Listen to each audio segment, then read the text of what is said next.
नमस्कार दोस्तों, आज हम लोग देखते हैं कभी कभी इमरजेंसी में क्या होता है, कंडेंसर मोटर जल जाता है या ख़राब हो जाता है, कुछ भी हो जिसकी वजह से कंडेंसर मोटर नहीं चल पाता है। तो उस पोजीशन में और होता है कि कंडेंसर मोटर मान लो इमरजेंसी में है ही नहीं या है भी अगर, लेकिन टाइमिंग नहीं है बदलने का या समय नहीं है, तो उस पोजीशन में हम लोग क्या कर सकते हैं। तो जो भी कंडेंसर मोटर ख़राब हो, उस कंडेंसर मोटर का जो एरिया है हवा को फेंकने का, उस एरिया को पैक कर देंगे। जैसे देखो अभी ये कंडेंसर मोटर हम लोगों का ये ख़राब था, तो इसके एरिया को हम लोगों ने क्या किया है, बढ़िया से नीचे पन्नी लगा के ऊपर दबती लगा के इसको पैक कर दिया। तो अब क्या होगा, इस कंडेंसर का दबाव ज़्यादा हो जाएगा।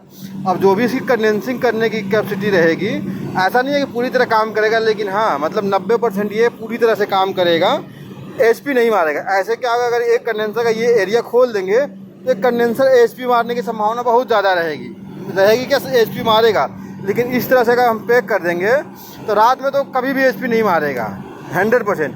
दिन में भी बहुत कम चांस है कि एचपी मारे, क्योंकि प्रेशर बढ़ेगा ज़रूर, लेकिन एचपी नहीं मारेगा। क्यों नहीं मारेगा, ये कंडेंसिंग एरिया है, यहाँ से हवा का थ्रो अंदर जाता और ये कंडेंसिंग करने का एरिया था। जब हमने इसको भी पैक कर दिया तो अब दोनों का कंडेंसिंग एरिया का जो थ्रो है वहाँ से निकलेगा कंडेंसर, वो दोनों का थ्रो कंडेंसिंग करेगा। उतना नहीं करेगा लेकिन प्रयास भर करेगा। अभी हम इसको पैक करके नीचे देखते हैं कि कहाँ तक हमारा एम्पियर जाता है, फिर आपको दिखाते हैं। तो अब अगर ऐसा कभी इमरजेंसी में हो तो आप इस तरह से इसको पैक कर सकते हैं। पैक करने के लिए अच्छे से नीचे पन्नी लगाइए और ऊपर इसको एक तरह से पूरी तरह से किसी भी चीज़ से सील कर दो।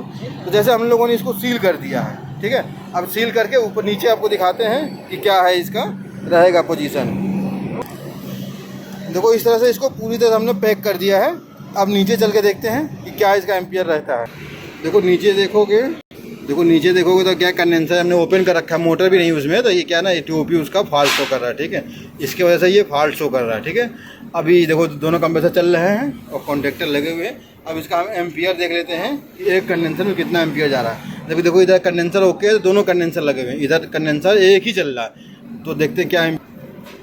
तो देखो अभी क्या ना, ये एक टीओपी जो हमने, क्योंकि मोटर भी पूरा खोल रखा ओपन है ना, तो इस वजह से ये टीओपी फॉल्ट आ रहा है, जिसकी वजह से फॉल्ट है। इसको भी हम बाईपास कर देंगे तो ये भी ओके चला जाएगा। और देखो नॉर्मली चारों कंप्रेसर हमारे इस समय देखो ये 33-34 चल रहे हैं, यहाँ भी 38-39 चल रहे हैं। तो देखो जिसके दोनों कंडेंसर चल रहे हैं उसका हम आपको एम्पियर एक बार पहले शो करके दिखाते हैं। देखो जिसके दोनों कंप्रेसर चल रहे हैं वो देखो, जिसके दोनों कंडेंसर चल रहे हैं उसके 956 तक जा रहा है, ठीक है। ये देखो 9 ये जा रहा है, करीब 9 तक ये भी जा रहा है। लेकिन जिसके एक ही कंडेंसर चल रहे हैं और 2 कंप्रेसर चल रहे हैं, उसके देखते हैं कितने हैं। तो देखो जिसके एक कंडेंसर चल रहे हैं और दोनों कंप्रेसर हैं, उसका एम्पियर 96 है, ठीक है। ये 1 वाला है।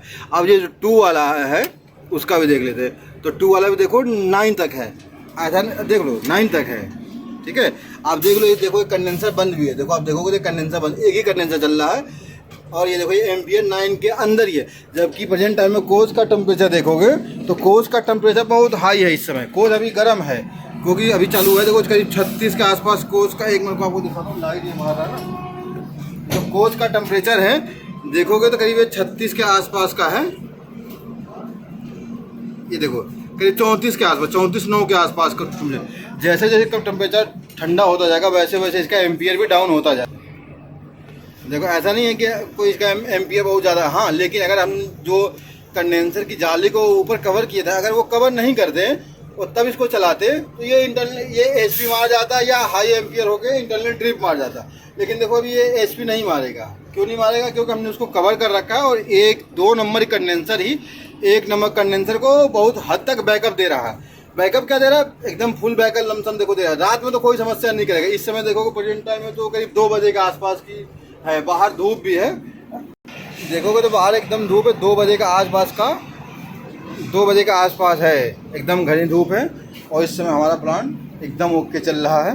देखो हमने क्या है, अभी जो बाईपास लगा दिया है, इसको बाईपास कर दिया यहाँ से, तो देखो हमारा ये फॉल्ट वाला भी गायब हो गया। अब ये सीपीयू भी कोई दिक्कत नहीं करेगा, बढ़िया एकदम परमानेंट चलेगा। और जब हमारे पास नेक्स्ट ट्रिप गाड़ी आएगी तो हम इसके कंडेंसर फैन को, कंडेंसर मोटर को बदल देंगे। तो देखो इस समय ये ऐसा नहीं, देख लो आप, ऐसा कुछ नहीं है कि, देखो आप आराम से देखो 9.5 है, ठीक। और इसका भी 9 के आसपास है, जिसके दोनों कंडेंसर चल रहे हैं। देखो 36 भी चल रहा है, 37 भी चल रहा है। अब हम 38 के एम्पियर नाप रहे हैं, तो उसके भी देखो करीब 9 प्लस है। ठीक है, देखो ये भी करीब 9 के आसपास है। लेकिन जिसके एक ही कंडेंसर चल रहे हैं उसका भी हाल कोई बुरा नहीं है, क्योंकि 9 तक 10 तक HP नहीं मारेगा। ठीक है, और ना इंटरनल ट्रिप करेगा। तो इमरजेंसी में जब भी कभी ऐसा हो तो आप उसको पैक कर सकते हैं। देखो आप देखोगे तो पूरी तरह से देखो पैक है और चल रहा है बढ़िया। ठीक है, ऐसा भी नहीं है कि एक ही कंडेंसर चल रहा है, आराम से एक कंडेंसर पे दोनों का ये हमने पूरा पैक कर रखा है, इस वजह से चल रहा है। हाँ ये देखिए, आप देखेंगे तो चल भी रहा है।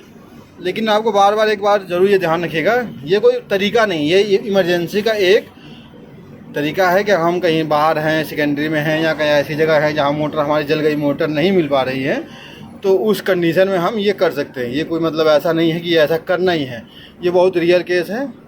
अगर आपके पास मोटर है और समय है तो आप बदल दीजिए।